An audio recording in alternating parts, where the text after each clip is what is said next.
Good afternoon. Welcome to Mike and the Hoss on Wolfeboro Community Television. I'm Mike today. And I'm Charlie Hossack. Today we have updates on some Kingswood Spring sports teams, Charlie. We'll discuss the Bruins and the Celtics. Ooh, the Celtics, yikes, yeah. This will probably be the last time we talk about the Celtics for a few weeks. Yes. Things are starting to look up for the Red Sox. Yeah. I mean, your prediction was close. I mean, we're only a few days into May, a week or two, whatever, wherever we're at. But, you know, they're playing 500 ball. We'll get into that. Yeah, and we have a little bit of debate about importance of coaching in the different sports. Right. And we have no guests this week. No. We have no guests this week. We need to bring in a guest next week. Absolutely. We're going to find somebody. We'll find a guest. Okay. If you want to be a guest on the show, let us know. We were also supposed to be out on the baseball fields again. Yeah, this is like second or third week we've been trying Third week for in a this. row that we've been trying to get out on Yep. the baseball fields, and it keeps raining on Fridays. So we will give it another shot maybe next week. I don't know if they're home or not. We'll have to take a look at the schedule. But we'll get there. We will get on the baseball fields for a broadcast at some point this year. Mm-hmm. That's what our hope is. Let's get started with Kingswood. Okay. The leader of the pack right now is the girls lacrosse team. Absolutely. They're 7-2. They are winning games that they should win. Mm-hmm. They beat Spalding last night handily. It was like 16-4. Mm-hmm. Well, it was 4-4 at halftime, so it was a little bit closer. They are winning. They are certainly in the playoff mix. They're getting contributions from all levels: freshmen, sophomores, juniors, and seniors. Well, I know that I actually just spoke to a couple people. I, as you know, but our viewers don't know, I've been away at camp for a few days, so I've been kind of incommunicado. Okay. And I apologize for my situation that I'm in right now. It's okay. You're forgiven. All right. I appreciate that. But I do. Speaking of lacrosse, I was told that Bridget Coughlin actually played some goalie last night for the first half. So the Quinn Reserve was their regular goalie. Yes. And she got a concussion. Mm-hmm. And so they are digging into some different goalies. And now Bridget's one of their better scorers. She also scored 5 goals. Yeah, I mean, she's our 100-goal scorer. So right. Goaltending is going to be an issue, down the stretch, and that's something they're going to have to solve. And it's, the boys are trying to work on the same thing too. I guess you don't want to really put your top scorer in goal the whole time because you saw what the difference was when Bridget came out of goal. Sure. She scored 5 goals and took it home. So either way, the girls are playing really well. Right now, they're the pride of Kingswood Spring Sports, where they're at, and so keep going, girls. The boys, respectable, winning 5-4. They're 5-4. Yeah. They have a freshman goalie. Josh Paraskos is still playing goalie for them. They're getting some contributions from all levels, also freshmen, sophomores. Says a lot to the feeder program that it does with Abenaki. Yeah. They had a tough game the other night and against St. Thomas.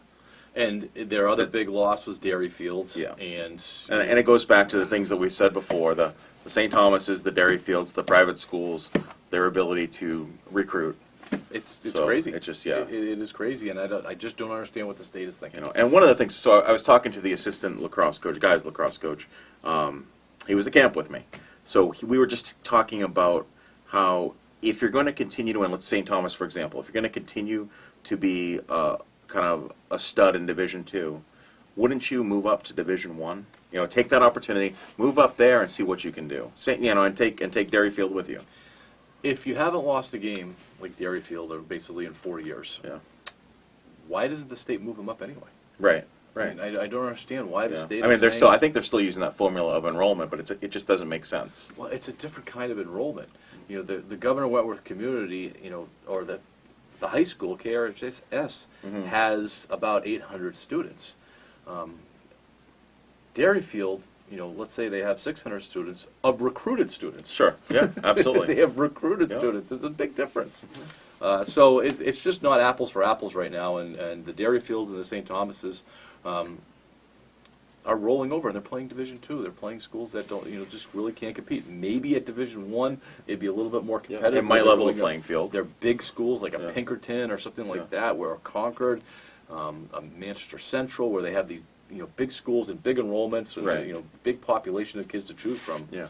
It just doesn't make any sense. But baseball team, they're getting a little bit more competitive. They did lose a couple games this week. They're 1-9. They're young. Right.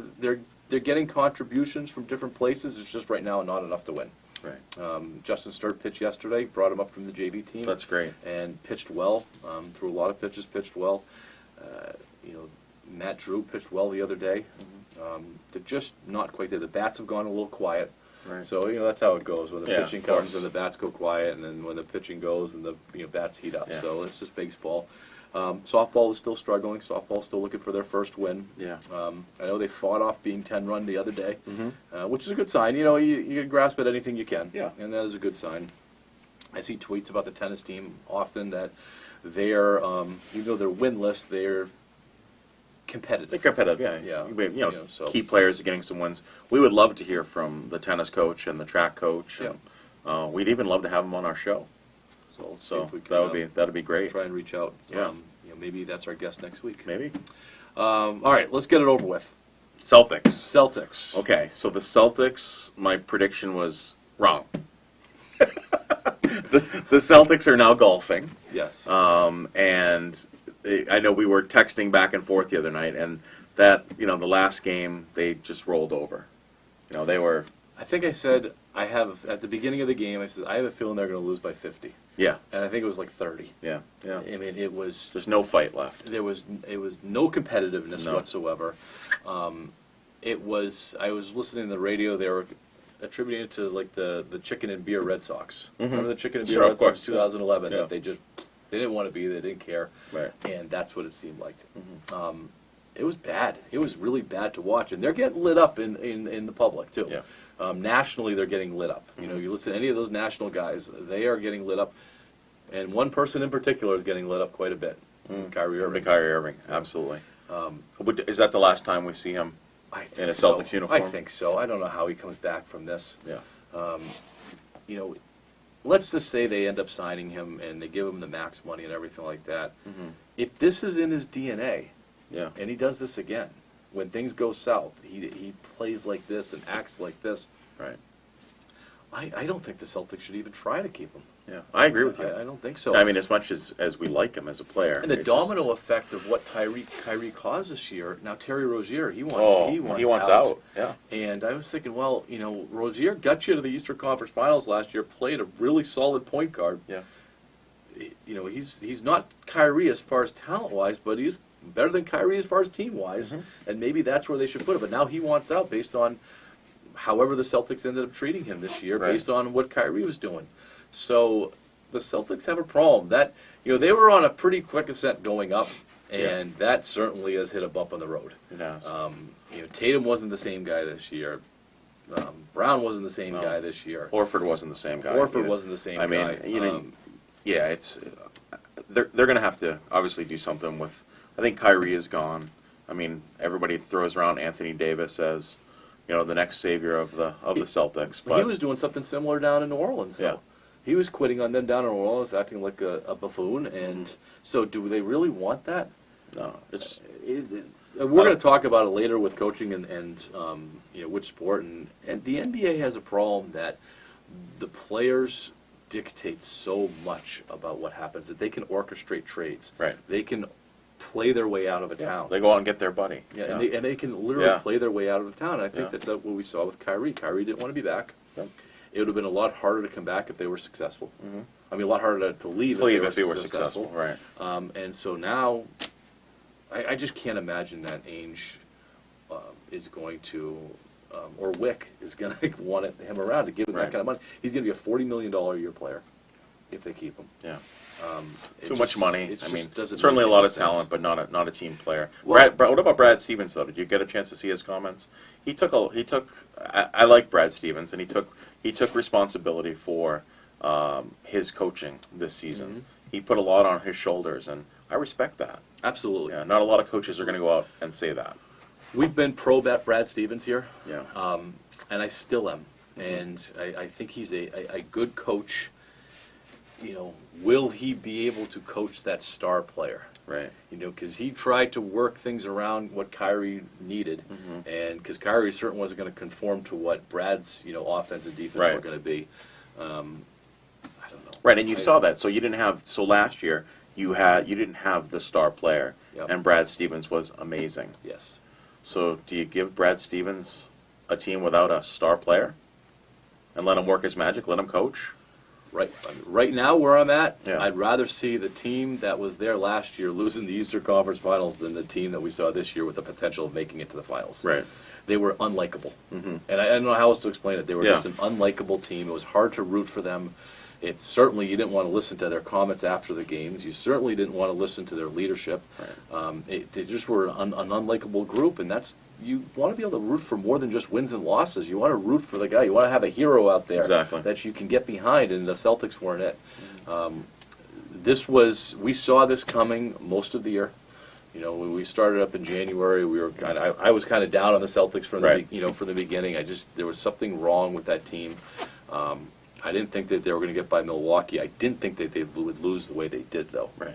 You know, they won that first game, and I remember us talking. We're excited, Oh, geez, maybe they did flip the switch. Was the comment that the Celtics are using now? Yeah. But they flipped it off real quick, Mm-hmm. and as soon as there was any adversity, there was nothing. There was no perseverance to work through anything. Yeah. You know, how many times did we see the Celtics give up 30-point leads this year? Mm-hmm. But they virtually never came back from big deficits. Right.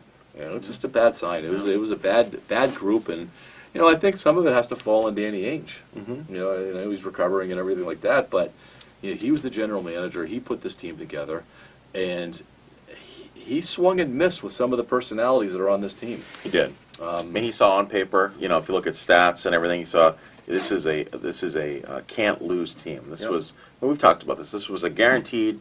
You're going to face, say, Golden State in the Yep. finals. And on paper, or if we were playing a video game, we would have made it there.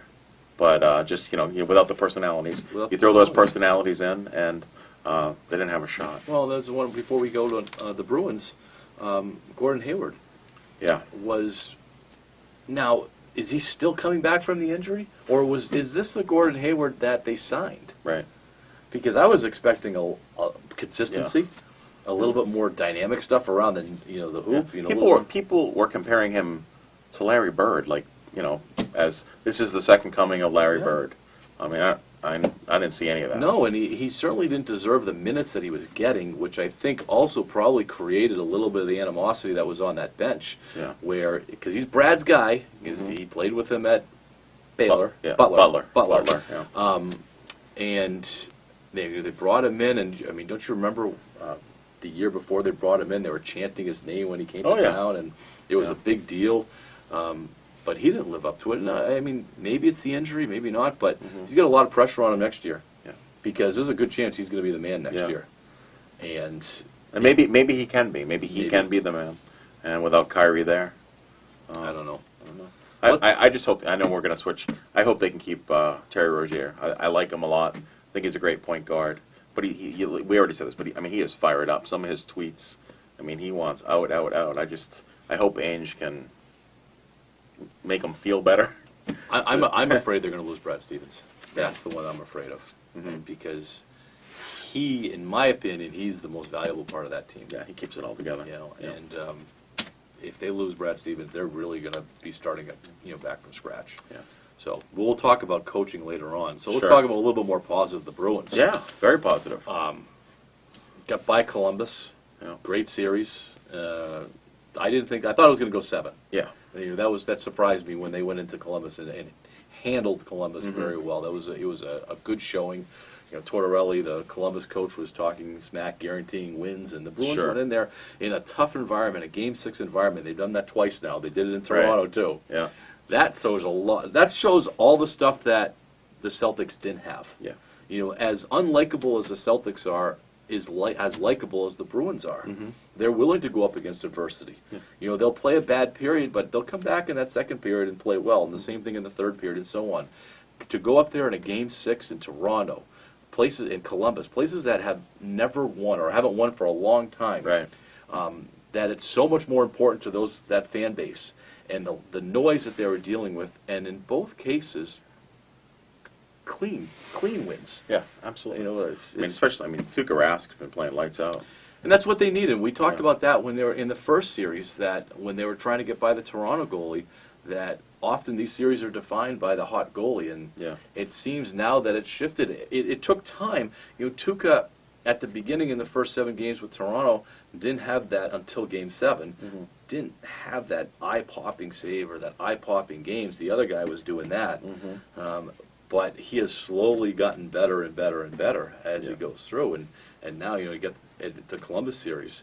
He shut out Columbus in Game 6 in Columbus, a shutout. Yeah, I mean, amazing. That's good stuff. Last night, the Bees played Carolina. I think the Bruins are a better team than Carolina, but you never know. You can't take. I think they took them a little lightly in the first period, and in the second period even a little. Yeah, I mean, after 2, they were down 2-1. And it was a little bit nervous, but you maybe expected a little bit of a letdown. Right. But boy, that third period was something. Yeah, amazing. The score did not indicate. They ended up winning 5-2. The score definitely did not indicate how close that game was and how back and forth was. But I did feel the Bruins are the superior team. Yeah. Carolina didn't. They weren't doing anything out there that I thought the Bruins weren't going to be able to handle in the long run. So they're off and running. Vegas has them as the odds-on favorite to win the Cup based on who's left. Right. I mean, significant. Yeah, and you were talking about that. Kind of the road for the Bruins is much easier. Yeah. With all the teams that have been eliminated. Well, Toronto,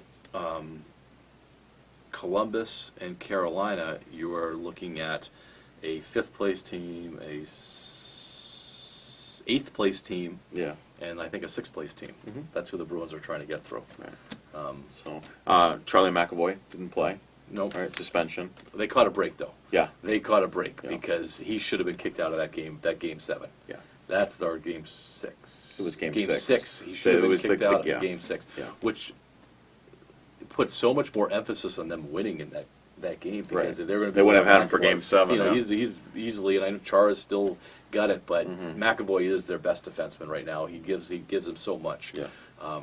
And it was I don't think it was intentional. I don't think McAvoy's that kind of a player. Right. But he got him in the chin. Yep. And that was the first contact, and the NHL, along with the NFL and everybody else, is trying to really limit the head contact. And that was an automatic. They gave him. I was surprised he wasn't kicked out of that game. Yeah. Because they looked at it. They did. Yeah. And so that just I don't know what happened, but it was the difference in that game. Bruins caught a break there, and we've talked about this before. You can't just win on talent. You got to catch a break here and there, and I think that was a big break for the Bruins. Rask again played well last night. They're getting scoring from their top line. They got scoring from a lot of lines last night, actually. They're rolling. They're rolling, and they're 5 wins away from a cup. It's amazing. Think about that. So, 5 wins. No, that's wrong. No, 7 wins. Yeah, because you get Three three more wins here, and then 4.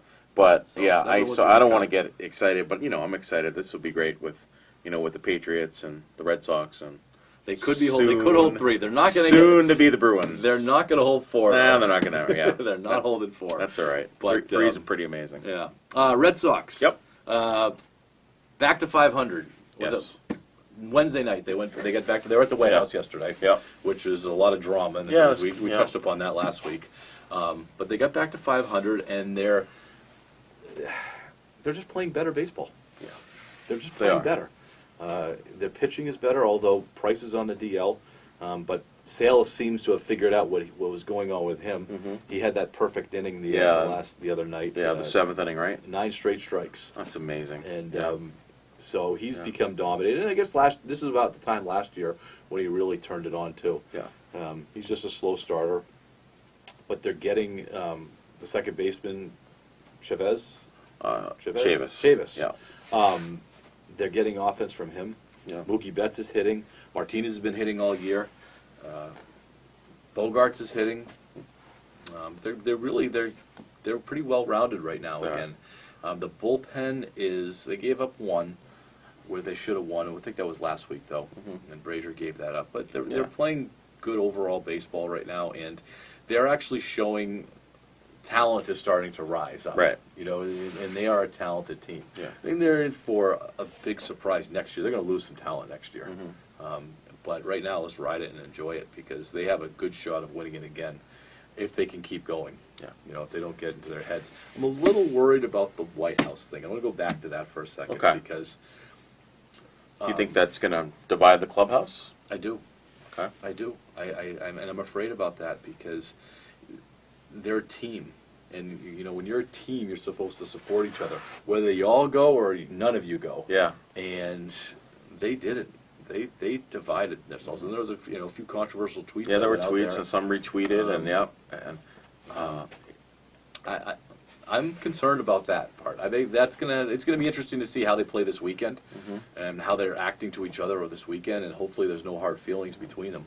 I mean, it's not. We've seen it before with New England teams, though. Not everybody goes to the White House. No, but I think one of the differences that I would say is that they're in season, where I think that like when the Patriots go to the White House, they don't go in season, do they? Well, no, they go after Right. Super Bowl's over. Yeah, right. And same thing with the basketball Yeah, teams. so they're not all together. You're saying, so Right. that, yeah. It's not Yeah. in season, and so now they're going back to the locker room, and they got to look at each other, Yeah. and they got to play for each other, and teams win, individuals don't, Right. and there could be a little bit of splintering coming out of this. I think the whole White House thing needs to be looked at anyway. Right now, it just seems to be extra drama that a team doesn't need. I mean, I would love to go to the White House too. Sure, yeah. I had said I'd all love that to as stuff, well. but I don't know if it's worth it. Yeah. At this point in time. Interesting thing we might want to talk about at some point, a little controversial. We could talk about, the national anthem. Should national anthem be played prior to sporting events and getting kind of into that whole area. It was fine till a couple of years ago. Well, right. It was, it was fine. And I mean, we've certainly played the national anthem prior to varsity sports here at the high school level. Yep. So, I mean, that'll be something I think we should maybe talk about in the future.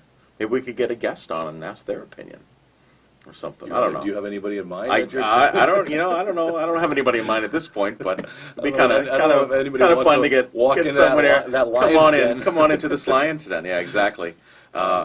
So, getting back, just with the Red Sox, just talk a little bit with Dustin Pedroia. So he is still in Portland. Yep. And I mean, I haven't heard a peep. Certainly, I read stuff online, but not a whole lot of production.